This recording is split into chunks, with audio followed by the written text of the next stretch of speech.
Assalamualaikum warahmatullahi wabarakatuh. Waalaikumsalam. Nama Waalaikumsalam Tami. warahmatullahi.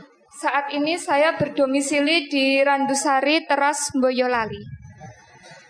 Mengenai pertanyaan pertama, yaitu kakak ponaan saya bekerja di forensik Polda Jateng yang setiap hari bersentuhan dengan anjing pelacak.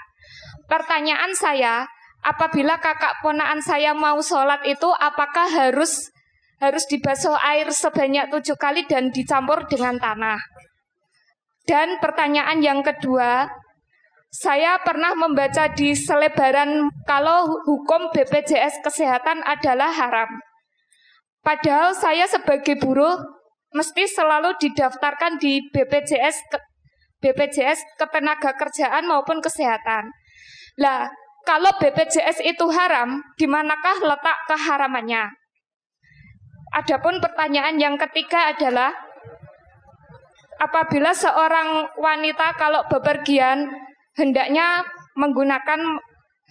ada mahramnya, maksud saya. Nah, kemarin saya dari Lampung melamar pekerjaan sampai Semarang, Boyolali tanpa mahram. Apakah kepergian saya itu maksiat? Mohon penjelasannya Pak Ustadz. Nah, ini demikianlah pertanyaan dari saya. Terima kasih atas penjelasannya dan ini menyambung di belakang saya yang dari Banda Aceh.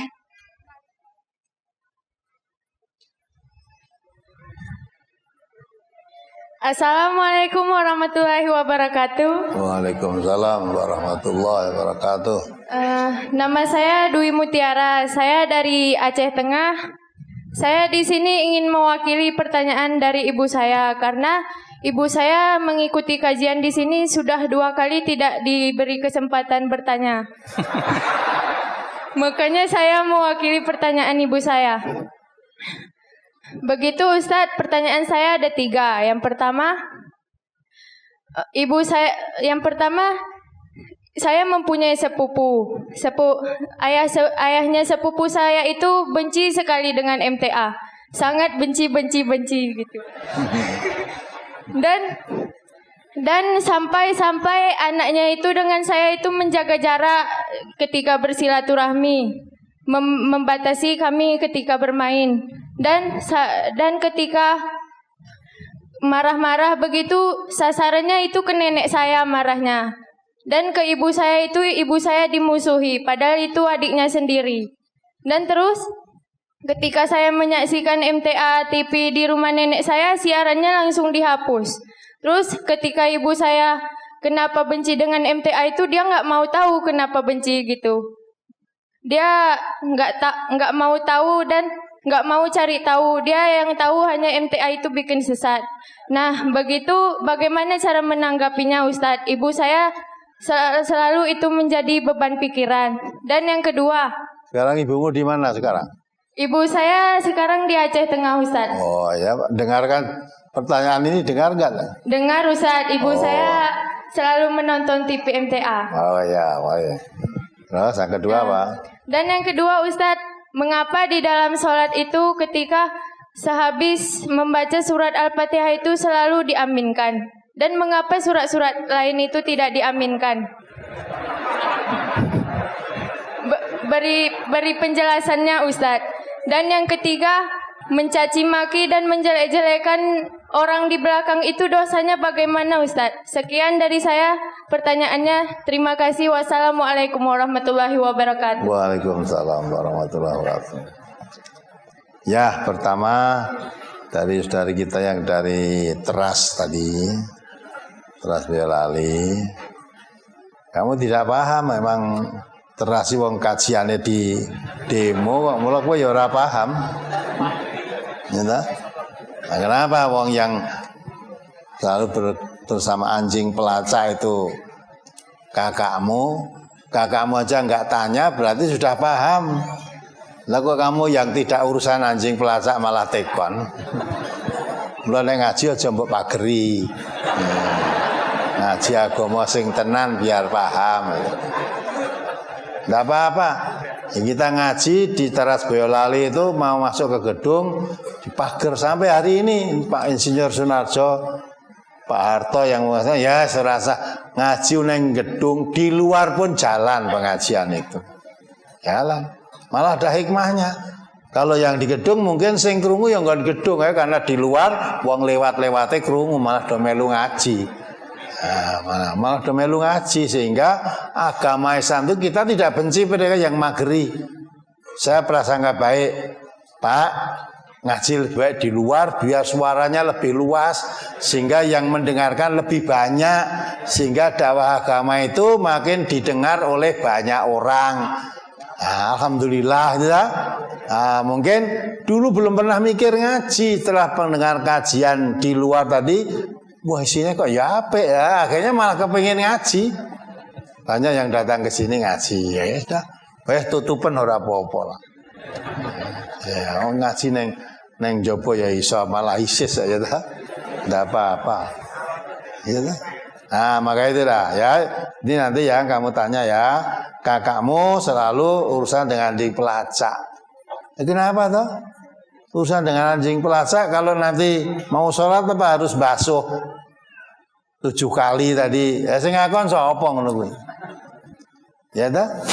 Kita di urusan dengan anjing pelacak apalagi mang tugasnya begini enggak apa-apa. Kita ngedusi anjing boleh enggak toh? Boleh. Ngedusi anjing ya boleh, ngedusi babi ya boleh. Nah, jadi anjing itu yang bersenggolan anjing yang ada hubungannya dengan harus dibasuh tadi. Kalau anjing tadi minum di tempat bejana tempat minum orang. Zaman dulu kan model loh.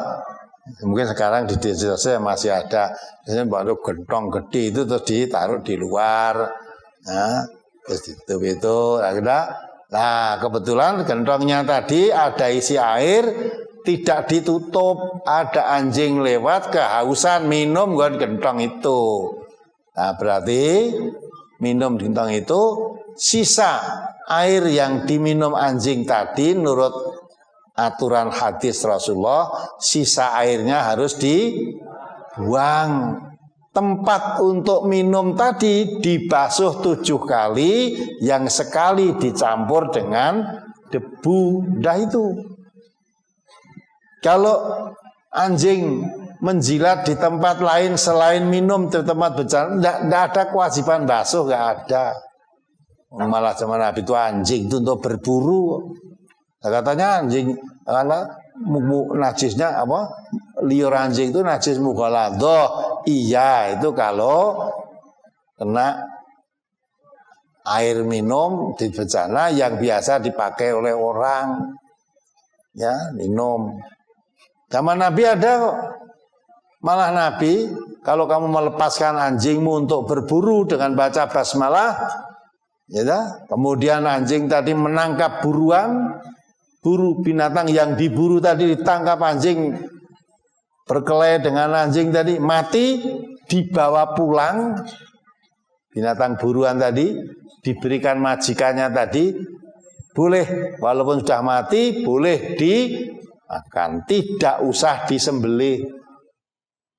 Nah kira-kira kalau berkelahi dengan anjing itu kira-kira kena liar apa enggak? Ya, mesti digigiti anjing tuh. Oh, anjing itu gamane ya siung itu wah gigit. Lah kalau gigit jadi kena liur.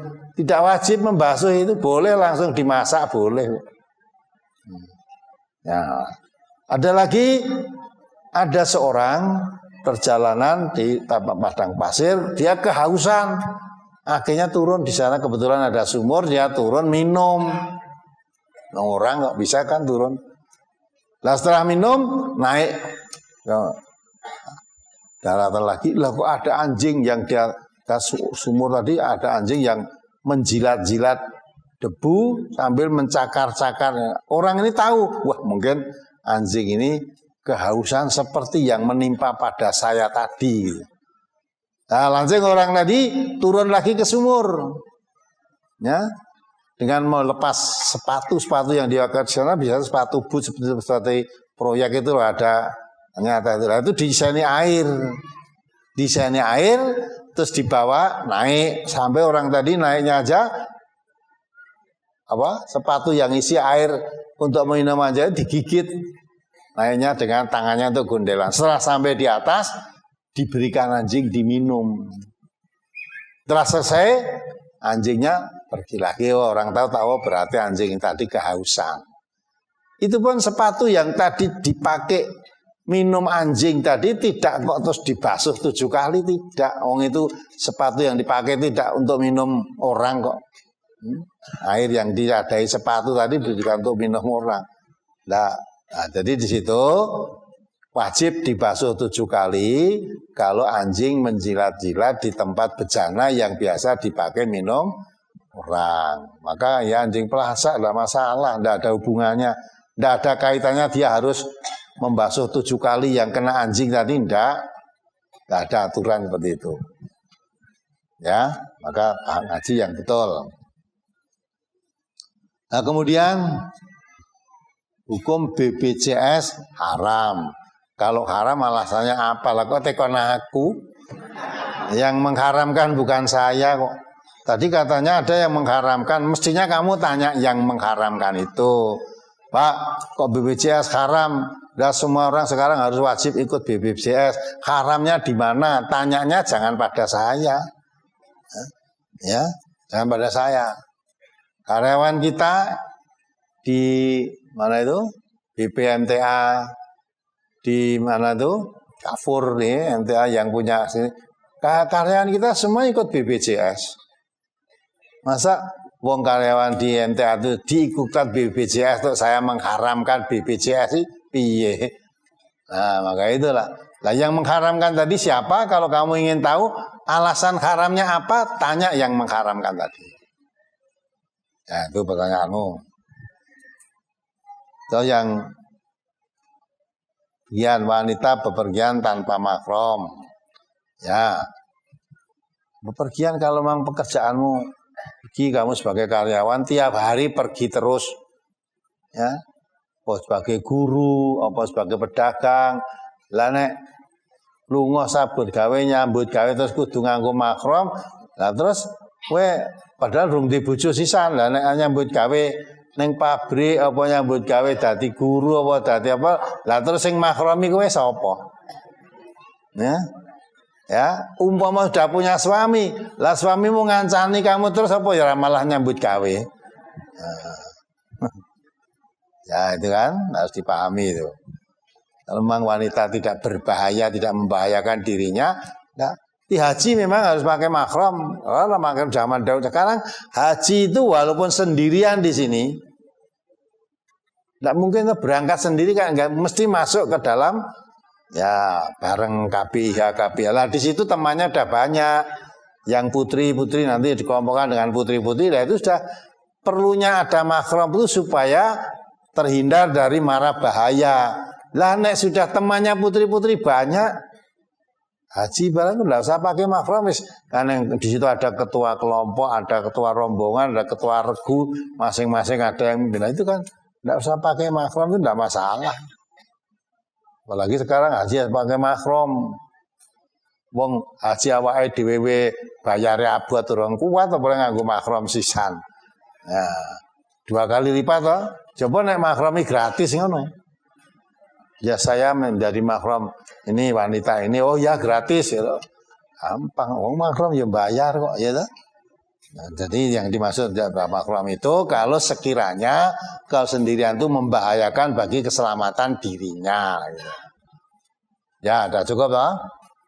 Ya, kemudian tadi yang tanya Pak D-nya atau Budinya tadi ya, Pak D ya sangat benci pada MTA. Ya. Tadi yang silaturahim pagi tadi juga banyak yang benci pada MTA. Anak yang kuliah di Semarang tadi, ya, yang dia katanya MTA itu aliran sesat. Lah kok tiba-tiba malah bapaknya harapnya MTA, khawatir dia. Oh dia tahu MTA itu aliran sesat, lah kok malah bapaknya harap ngaji neng MTA ke Solo, maka dia akhirnya pokoknya piye carane saya harus ikut. Maksudnya mendampingi bapak tadi, khawatir aja bapakku kecemplung neng aliran sesat, gitu. Bareng dampingi tujuannya khawatir, malah dampingi mahne, wah tiba bener enggak. Itu memang banyak mulut-mulut yang begitu itu. Ya kan? Maka jangan, Quran sudah melarang, kamu jangan hanya mintakan dari mulut ke mulut, kamu ceritakan dengan mulutmu. Jadi sekarang tuh banyak mulut yang lower tuh banyak. Iya, kurang kendali. Masa belum tahu MTA itu apa langsung ngecap, ojo ngaji MTA itu aliran sesat. Itu aliran sesat. Dan ditanya sesatin yang ngendi, wis to pokoke sesat. Sing ngono sapa? Sing ngono kancaku. Kancaku do ngomong kabeh, yen kancamu ora bisu ya do ngomong. Nah, itu udah alhamdulillah. Saya khawatir nek ketemu sesat malah ikut, saya harus ikut Pak Haji sana. Nah, setelah tahu oh, ternyata lain dengan biasa diomongkan oleh mulut-mulut manusia tadi. Ya.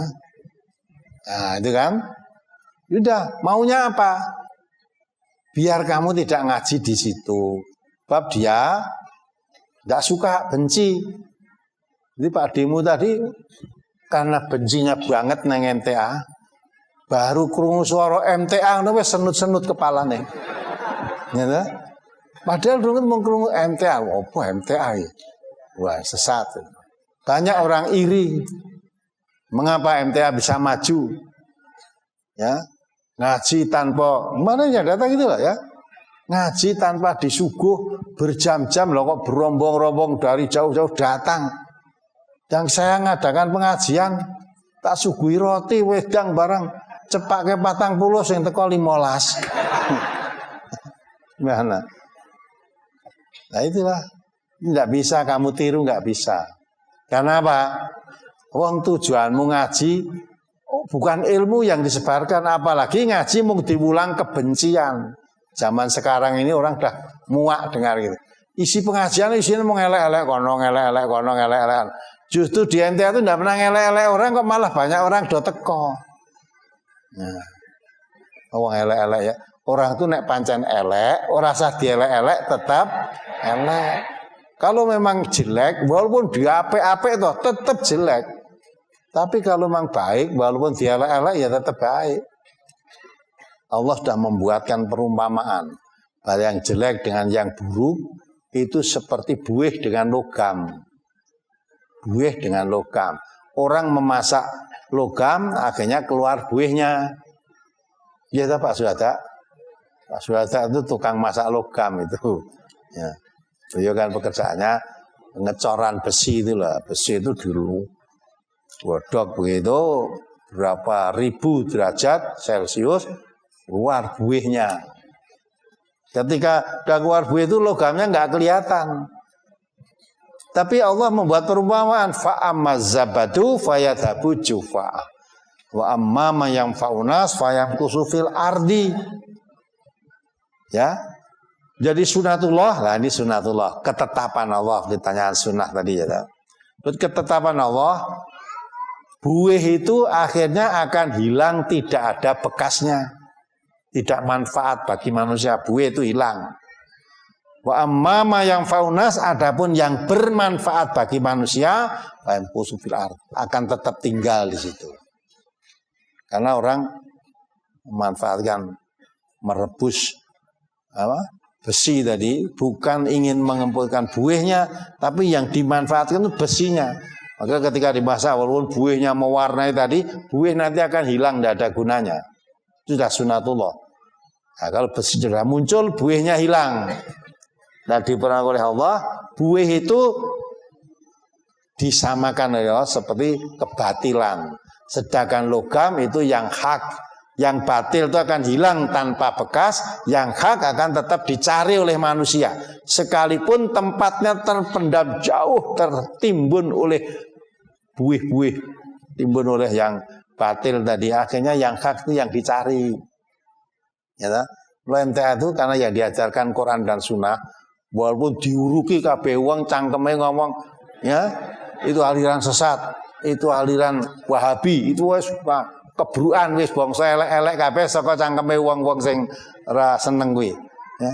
Tetapi tetap makin banyak orang menceritakan begitu, orang yang hatinya tersentuh, hatinya bersih sesuai dengan fitrahnya, malah kepengin tahu. Ya, aliran sesat kok disiar ke radio, siar ke TV, ya sering diwasa rombongan dari ini sekian, dan ini sekian. Padahal riset kok malah berbondong-bondong. Nah, akhirnya kepengin tahu. Ya, setelah betul-betul ingin tahu, kalau orang Islam bukan malah itu ingin tabayun, karena Quran mengatakan inja'akum fasiqun binaba'in fatabayanu. Kalau orang fasik membawa berita, tabayun dulu. Jangan cepat kamu mengambil kesimpulan orangnya geting karena itu aliran sesat, terus melu-melu ngecap aliran sesat, melu geting. Kamu menyesal di kemudian hari. Maka tabayun, cara Quran tabayun dulu. Ya, jangan sampai kamu menyesal kemudian belum bertabayun akhirnya ikut-ikut membenci. Ya, itulah. Itu adanya yang benci jangan ente itu udah pakai krungu tembunge ngono wis anyel. Ya, terus bagaimana? Ya, bagaimana untuk mengatasi itu? Tidak usah dihiraukan.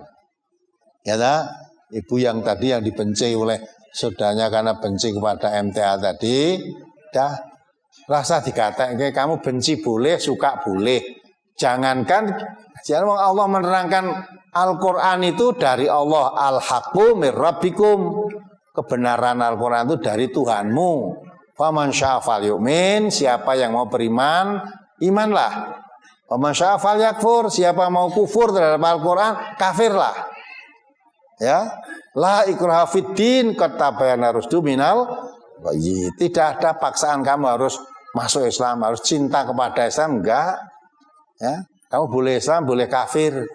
Quran benar dari Allah itu kamu boleh percaya, boleh tidak. Masing-masing nanti akan mendapat balasan dari Allah sesuai dengan apa yang diperbuat sendiri-sendiri. Nah itu, bukan tidak perlu dihiraukan itu. Benci ya biarlah. Wong benci kalau itu rekoso kok. Nih, wongnya kalau benci lagi ketemu kalau yang dibenci wis rekoso deh. Kemudian pas sisipan jalan iki arep rene, padahal orang itu yang dibenci bingung, wah aku menggok ngendi gitu loh. Tapi orang yang dibenci tadi, karena dia tidak ada rasa benci, ketemu ya tenang-tenang aja. Malah nek perlu diluri melengos. Ya, wong diluri kali wangsulan enak melengos kan menunjukkan rekoso banget, ketemu wong kok rekoso.